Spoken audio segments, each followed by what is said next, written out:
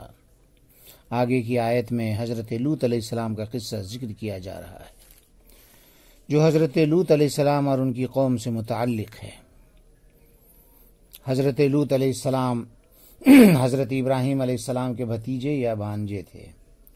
ان کو اہل سدوم کی طرف اللہ تبارک تعالیٰ نے نبی بنا کر بھیجا۔ یہ سدوم ہمس کے قریب ایک بستی تھی۔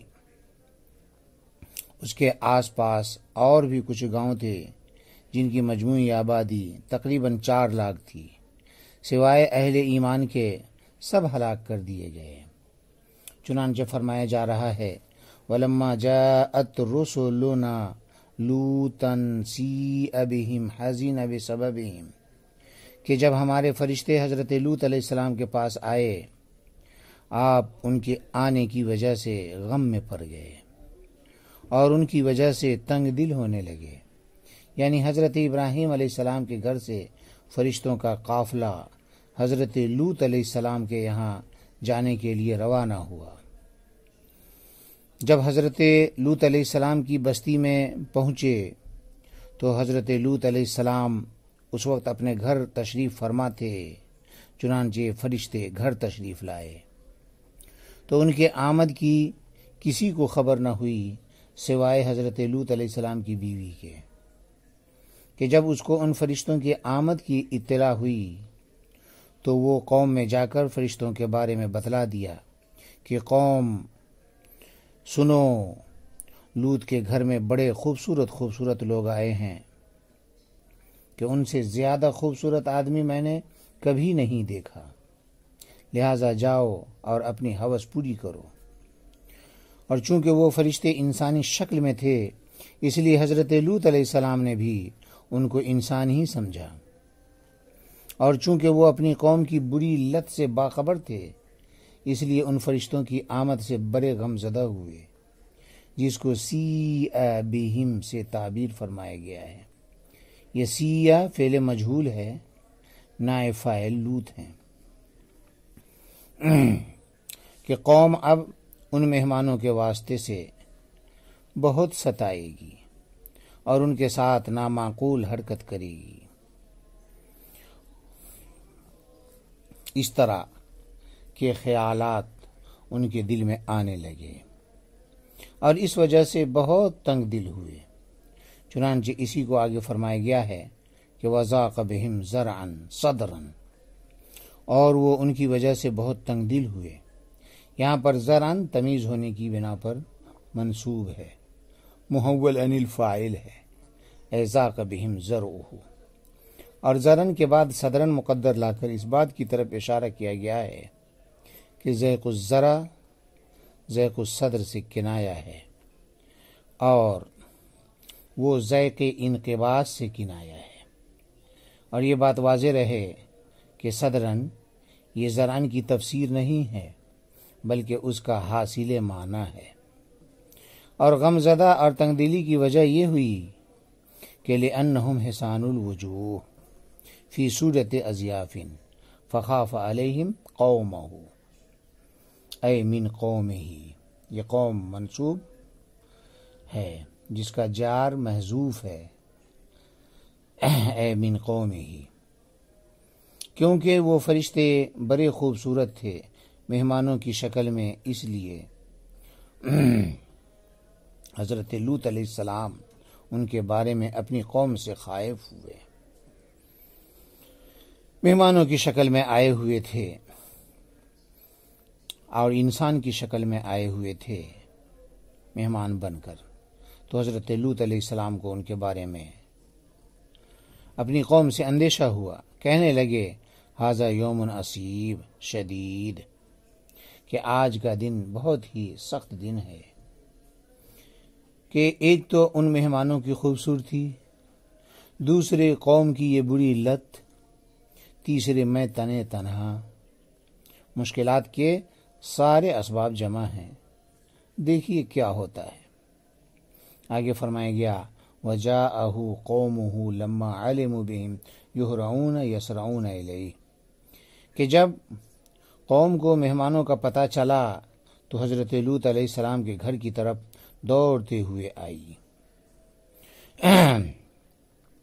ان مہمانوں کا پتہ یا تو حضرت لوط علیہ السلام کی بیوی کے ان کو بتلانے کی وجہ سے لگا، یا ان مہمانوں کو قوم لوط کے ساتھ آتا ہوا راستے میں دیکھا ہوگا، اس لیے پتہ چلا ہوگا۔ دونوں صورتوں کا احتمال ہے۔ بہرحال یہ تو ان کے عمل کا بیان تھا، آگے ان کی عادت کا بیان ہے کہ وَمِن قَبْلُ اے قبل مجیئہم کانوا یعملون السیئات ہی اتیان الرجال فی الادبار کہ قوم لوط مہمانوں کے آنے سے پہلے ہی نامعقول حرکتوں کی عادی تھی، اور وہ مرد کا پیچھے کے راستے سے اپنی خواہش کو پوری کرنا تھا۔ آگے فرمایا گیا کہ قال لوط یا قوم ہؤلاء بناتی فتزوجوہن ہن اطہر لکم۔ یہاں پر جو اطہرو ہے اس میں تفضیل کا معنی نہیں ہے، بلکہ یہ گندگی کے مقابلے میں پاکیزگی کا بیان ہے کہ حضرت لوط علیہ السلام نے کہا اے میری قوم، یہ میری بیٹیاں ہیں تو تم ان سے شادی کر لو، وہ تمہارے واسطے پاکیزہ ہیں۔ یہ بات حضرت لوط علیہ السلام نے اپنی قوم کو اس وقت کہا جبکہ پوری قوم ابھی گھر میں نہ گھسی تھی بلکہ دروازے سے باہر تھی۔ اس وقت حضرت لوط علیہ السلام نے اپنی بے بسی محسوس کی اور کہا کہ لو ان لی بکم قوۃ او آوی الی رکن شدید۔ جب قوم نے حضرت لوط علیہ السلام سے یہ جملہ سنا تو حضرت لوط علیہ السلام کی کمزوری اور بے بسی کو محسوس کر لیا، پھر تو دیوار تڑپ تڑپ کر گھر میں داخل ہو گئے۔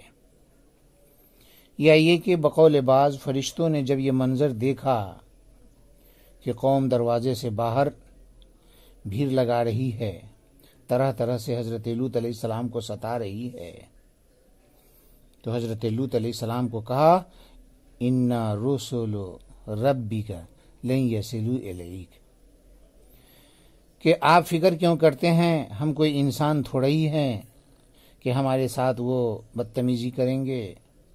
ہم انسان نہیں ہیں، فرشتے ہیں، وہ تو آپ تک نہیں پہنچ سکتے، لہٰذا دروازہ کھول دیں۔ چنانچہ حضرت لوط علیہ السلام نے دروازہ کھول دیا۔ اس طرح قوم اندر آ گئی تو حضرت جبریل علیہ السلام نے اللہ سے ان کے عقوبت کے واسطے اجازت طلب کیا۔ اللہ نے اجازت دے دی۔ چنانچہ حضرت جبریل علیہ السلام اپنی اصلی شکل میں آ کر اپنا پر ان کے چہروں پر پھیر دیا تو سب کے سب اوندھے ہوئے اور اندھے ہو گئے، ان کی صورت مسخ ہو گئی۔ اس طرح وہ بھاگنے کی راہ سے بھی بے خبر ہو گئے اور ادھر ادھر یہ کہتے ہوئے بھاگنے لگے کہ النجات فی بیت لوط سحرۃ سحرون۔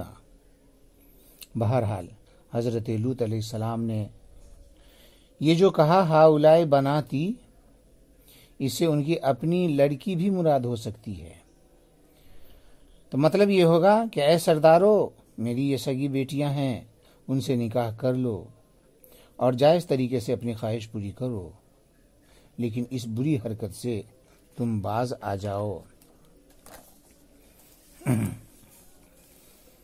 وہ تو کافر تھے، پھر حضرت لوط علیہ السلام نے اپنی بیٹی سے شادی کرنے کی ترغیب کیوں دی؟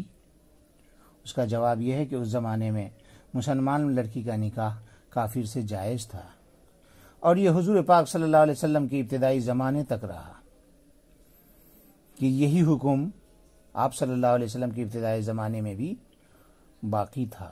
اس لیے آپ صلی اللہ علیہ وسلم نے بھی اپنی 2 صاحبزادیوں کا نکاح کیا کافر سے۔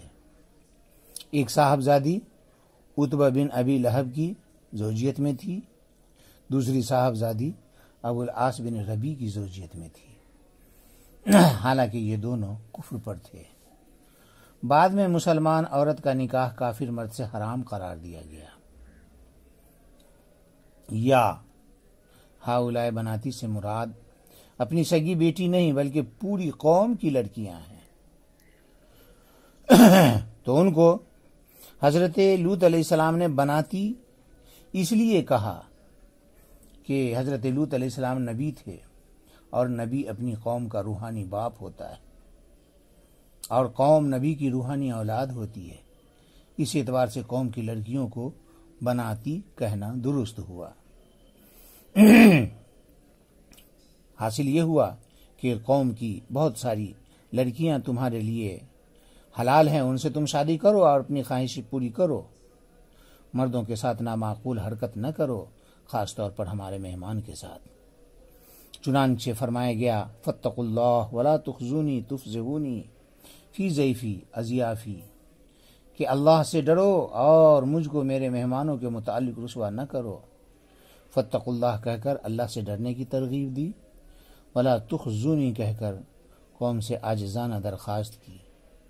آگے فرمایا گیا الیس منکم رجل رشید یامر بالمعروف وینہی عن المنکر، کہ کیا تم میں کوئی بھی شریف آدمی نہیں ہے جو امر بالمعروف کرے اور نہی عن المنکر کرے۔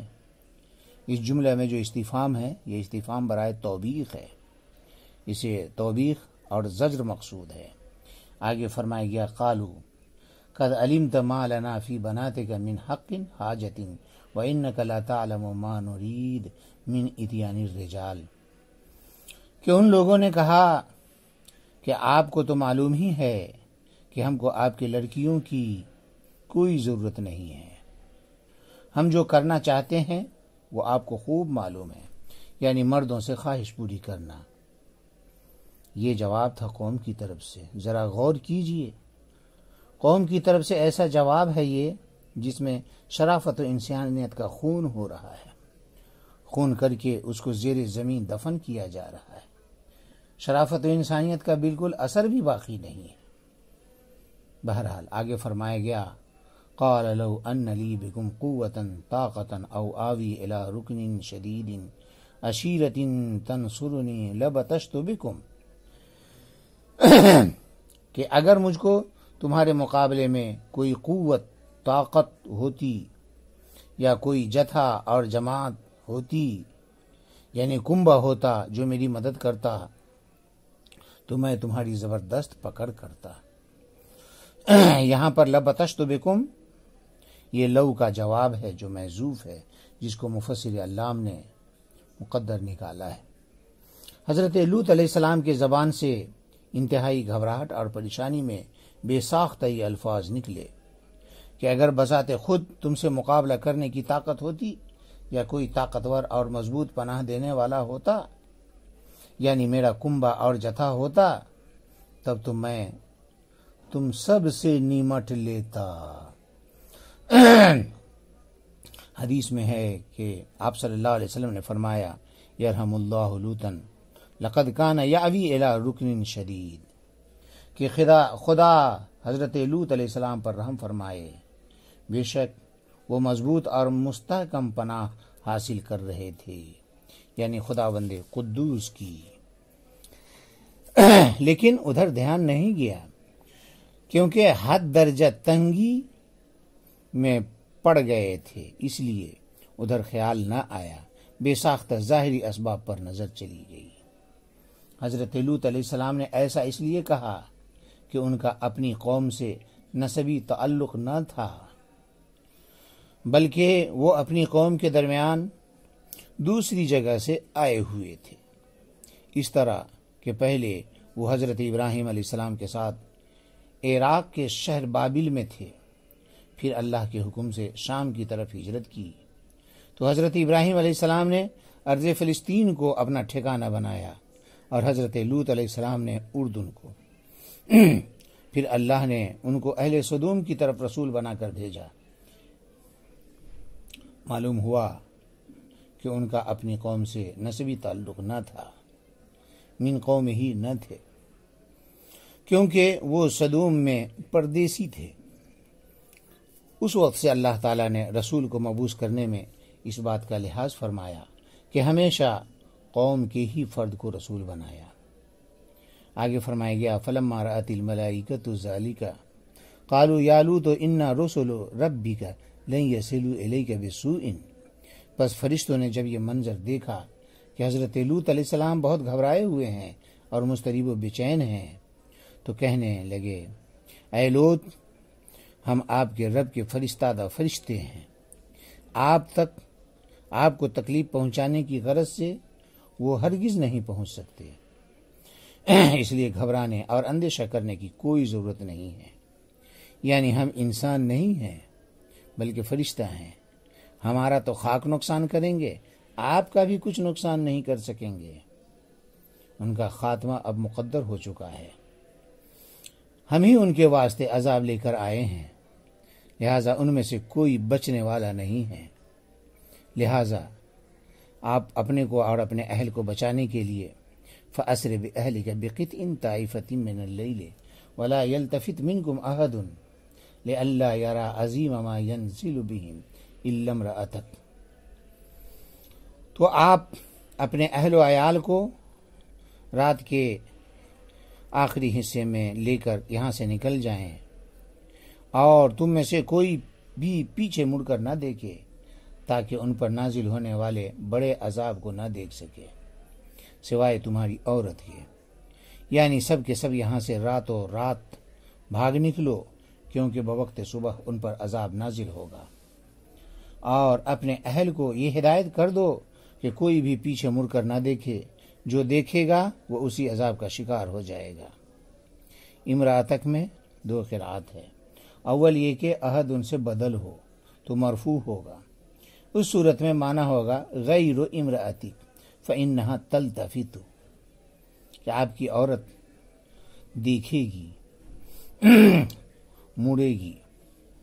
دوم یہ کہ اہلکہ سے مستثنیٰ ہو تو منصوب ہوگا، اس صورت میں معنی ہوگا فلا تسر بہا، کہ اپنے اہل کو لے کر چل، اپنے عورت کو مت لے کر مت چل، کہ اس کو ساتھ لے کر مت چلنا بلکہ اس کو یہیں چھوڑ دینا۔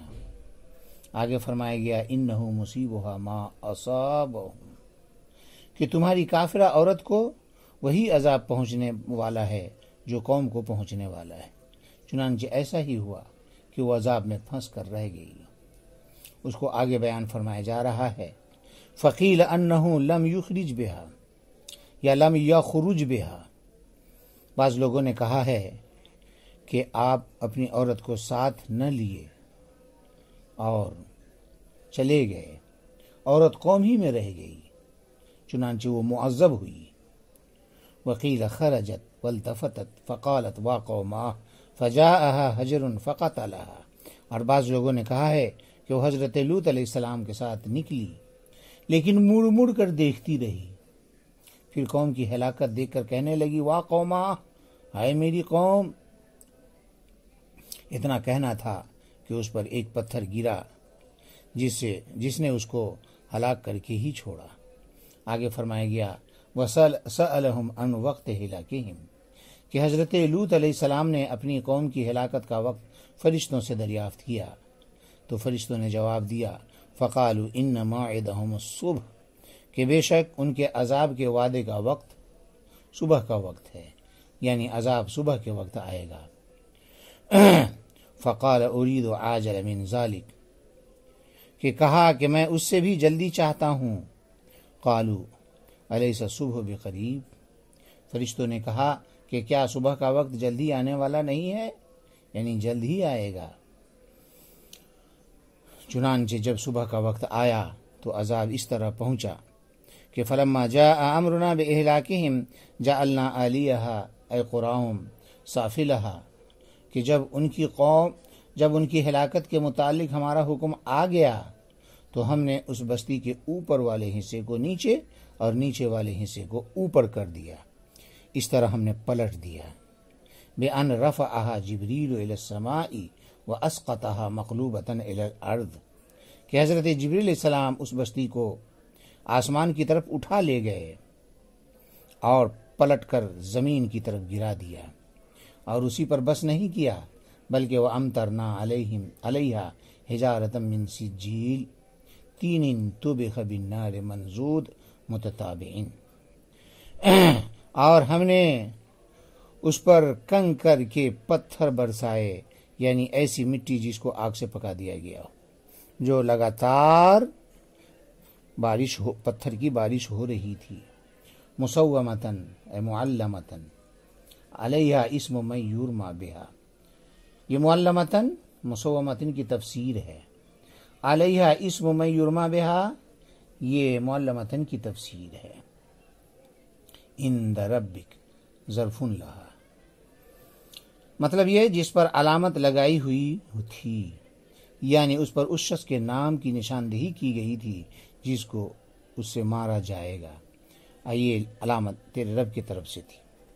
روایت میں ہے کہ یہ کل 4 بڑے بڑے شہر تھے جن میں یہ قوم آباد تھی، انہی بستیوں کو قرآن کریم نے متفقات کے نام سے موسوم کیا ہے۔ جب اللہ تعالیٰ کا حکم ہوا تو جبریل امین نے اپنا پر ان سب شہروں کی زمین کے نیچے پہنچا کر سب کو اس طرح اوپر اٹھا لیا کہ ہر چیز اپنی اپنی جگہ پر علی حال ہی باقی رہی، پانی کے برتن سے پانی تک اپنے حال پر باقی رہا، نہ گرا۔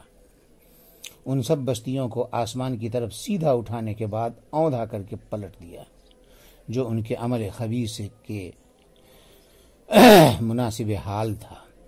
آگے فرمایا گیا وما ہی الحجارۃ بلادہم من الظالمین اے اہل مکہ ببعید، کہ اور یہ پتھر یا اس قوم کی بستیاں ان ظالموں یعنی اہل مکہ سے دور نہیں۔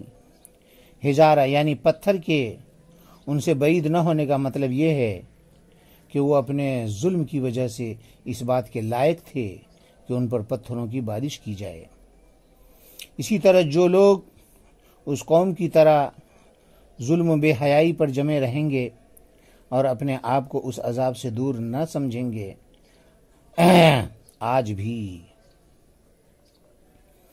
ان پر یہ عذاب آ سکتا ہے، لہذا اپنے آپ کو اس عذاب کے اسباب سے دور رکھیں، ظلم و بے حیائی سے بچتے رہیں۔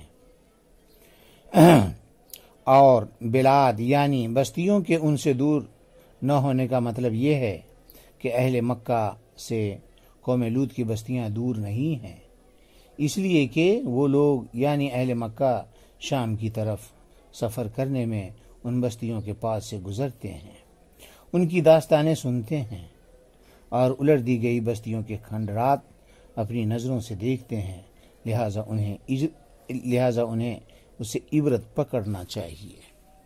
وآخر دعوانا السلام عليكم، لا تنسوا الاعجاب بالفيديو والاشتراك في القناة تشجيعا لنا لنستمر بنشر المزيد إن شاء الله.